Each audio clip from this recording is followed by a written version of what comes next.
Apakah penasaran tentang sejarah Kerajaan Demak? Kalau gitu, yuk kita simak presentasi dari kelompok 6. Om Swastiastu. Assalamualaikum warahmatullahi wabarakatuh. Salam namo budaya, salam kebajikan, salam sejahtera untuk kita semua.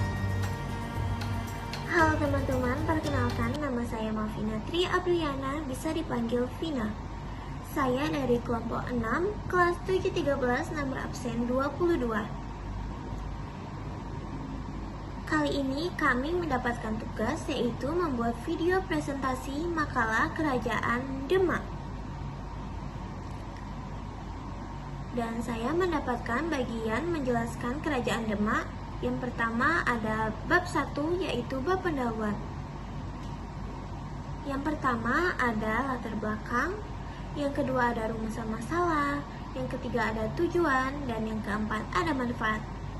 Dan pada bab kedua saya mendapatkan bagian yaitu pembahasan tentang politik. Bab 1 pendahuluan, yang pertama latar belakang.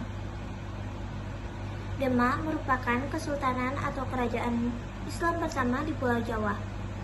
Kerajaan Demak didirikan oleh Raden Fatah pada tahun 1478 hingga 1518. Letak Kerajaan Demak berada di tepi pantai utara Pulau Jawa. Kerajaan ini sering dikunjungi oleh pedagang-pedagang Islam dan juga pedagang-pedagang asing untuk membeli beras, madu, lilin, dan juga lain-lain. Sampai abad ke-15, Demak berada di bawah kepemimpinan Kerajaan Majapahit. Akan tetapi, setelah Kerajaan Majapahit mundur, Demak menjadi berkembang pesat sebagai tempat penyebaran agama Islam dan juga tempat perdagangan yang ramai. Raden Fatah mendirikan kerajaan Islam pertama di Pulau Jawa. Yang kedua ada rumusan masalah. 1. Bagaimana kehidupan politik Kerajaan Demak? Dan 2. Bagaimana kehidupan ekonomi Kerajaan Demak? 3. Bagaimana kehidupan sosial Kerajaan Demak? 4. Bagaimana kehidupan budaya Kerajaan Demak?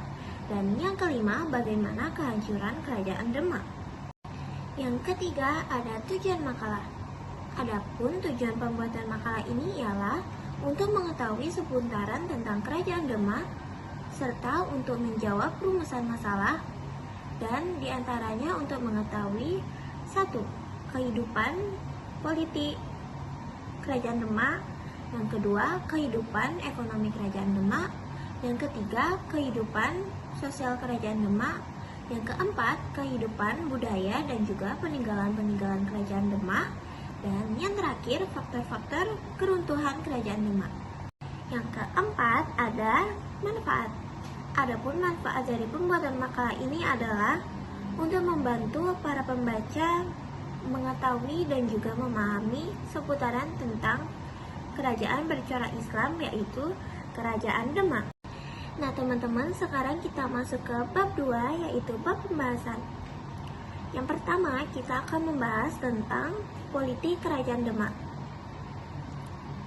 Ketika Kerajaan Majapahit mulai mundur, banyak bupati-bupati yang berada di daerah pantai utara Jawa melepaskan diri.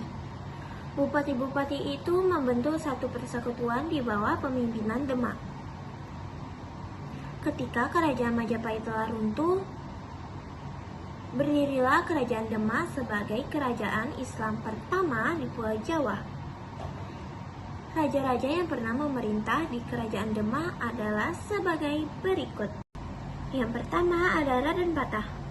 Pada awal mula abad ke-14, Pangeran Lanyu dari dinasti Ming di Cina mengirimkan seorang putri kepada Raja Brawijaya V di Majapahit sebagai bentuk persahabatan dari kedua negara tersebut. Putri yang cantik jelita dan juga pintar ini segera menarik perhatian raja. Di rahim putri Cina inilah Raden Patah lahir. 20 tahun lamanya Raden Patah hidup di Adipati Palembang. Om Swastiastu. Perkenalkan, nama saya Lailatul Fitri Syafaat, nomor absen 19 dari kelas 713 kelompok 6. Raden Patah mendalami agama Islam bersama pemuda-pemuda lainnya seperti Sunan Giri, Sunan Bonang, dan Sunan Derajat. Menurut cerita rakyat Jawa Timur, Raden Patah termasuk keturunan raja terakhir dari kerajaan Majapahit, yaitu Raja Brawijaya V. Setelah dewasa, Raden Patah diangkat menjadi bupati di Bintaro, Demak, dengan gelar Sultan Alam Akbar Al-Fatah. Raden Patah memerintah Demak dari tahun 1500 sampai dengan 1518 Masehi. Di bawah pemerintahannya, kerajaan Demak berkembang dengan pesat karena memiliki daerah pertanian yang luas sebagai penghasil bahan makanan, terutama beras. Oleh karena itu, kerajaan Demak menjadi kerajaan agraris dan maritim. Barang-barang itu diekspor ke Makala, Maluku, dan Samudra Pasai. Pada pemerintahan Raden Patah, wilayah kekuasaan kerajaan Demak meliputi daerah Jepara, Tuban, Sedayu, Palembang, Jambi, dan beberapa daerah di Kalimantan. Di samping itu, kerajaan Demak juga memiliki pelabuhan-pelabuhan penting seperti Jepara, Tuban, Sedayu, Jaratan, dan Gresik yang berkembang menjadi pelabuhan transito atau penghubung. Om Santi Santi Santi Om. Perkenalkan, nama saya Niputu Ristia Widianti Dewi, bisa dipanggil Ristia. Kali ini saya akan menjelaskan dan memberitahu apa saja yang ada di dalam Masjid Agung Demak dan peninggalan-peninggalan sejarah yang ada pada Masjid Agung Demak. Kehidupan sosial masyarakat Kerajaan Demak telah berjalan teratur.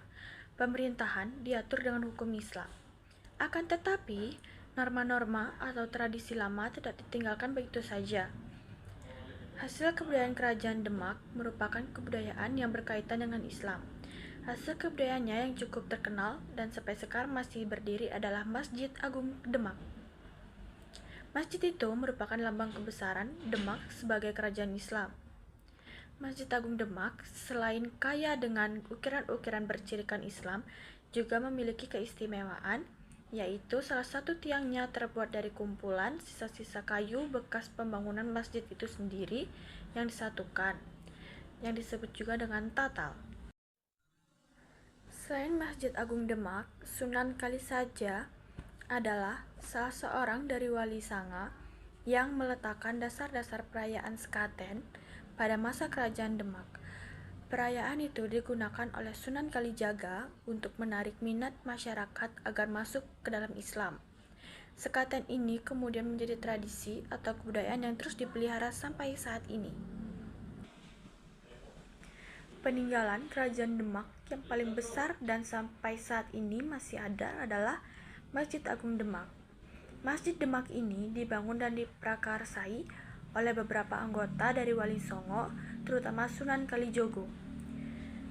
Lokasi Masjid Demak ini berada di tengah pusat kota Demak, yang sampai saat ini ada banyak sekali para peziarah yang datang untuk menyaksikan sisa-sisa sejarah kejayaan kerajaan Islam Demak. Di Masjid Agung Demak ini, selain menyaksikan keindahan arsitektur bangunan Masjid Demak, juga bisa melihat dan berziarah di beberapa makam para tokoh termasuk raja kerajaan Demak. Selanjutnya, ada Pintu Bledek. Pintu Bledek ini adalah karya dari Ki Agung Selo. Untuk saat ini, Pintu Bledek yang masih tersimpan di Museum Masjid Agung Demak. Ada cerita unik di balik pembuatan pintu bledek tersebut. Konon kabarnya, pintu bledek tersebut terbuat dari kilat atau petir yang ditangkap oleh Ki Ageng Selo. Selanjutnya, ada beduk dan kentongan di masjid. Beduk dan kentongan yang ada di masjid ini sebelum adanya syiar Wali Songo di tanah Jawa tidak lumrah digunakan. Namun, kemudian beduk dan kentongan ini digunakan di masjid oleh Wali Songo, difungsikan untuk memanggil masyarakat untuk datang berjamaah. Karena pada waktu itu beduk dan kentongan adalah alat musik tradisional yang digemari oleh masyarakat. Selanjutnya ada Soko Tatal dan Soko Guru. Soko Tatal dan Soko Guru adalah termasuk juga sebagai peninggalan kerajaan Demak yang sekaligus bisa dijadikan sumber berita sejarah kerajaan Demak. Menurut ceritanya, Soko Tatal adalah soko Masjid Demak yang terbuat dari sobekan kayu sisa pembuatan Masjid Demak.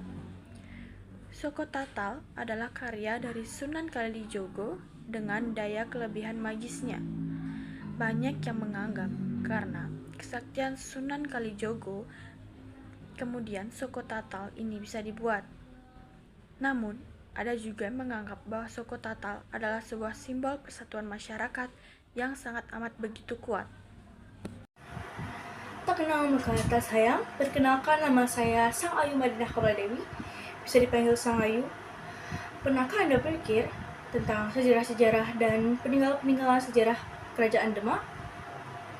Nah, di sini saya akan menjawabnya melalui presentasi ini. Apa saja ya peninggalan sejarah yang ditinggalkan oleh kerajaan Demak? Sini aku jelaskan. Upacara Grebek Besar. Perayaan ini dirayakan setiap 1 tahun sekali. Acara ini berupa persiapan untuk acara puncak pada tanggal 10 Zulhijjah di siang hari. Dempar Kencana. Dempar Kencana merupakan singgasana untuk para Kesultanan Demak yang digunakan sebagai khotbah pada Masjid Agung. Mimbar ini tidak digunakan lagi, melainkan disimpan pada Museum Masjid Agung. Piring Campa. Piring Campa merupakan pemberian dari seorang putri yang lain tidak bukan adalah Ibu Raden Patah. Piring ini jumlahnya 65 buah. Sebagian ditempelkan pada dinding masjid dan sebagian ditempelkan pada tempat imam. Maksurah.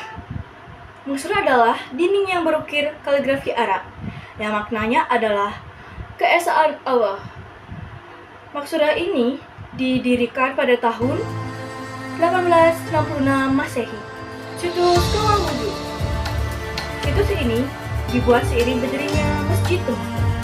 Dahulunya digunakan sebagai area wudhu para santri dan musyair.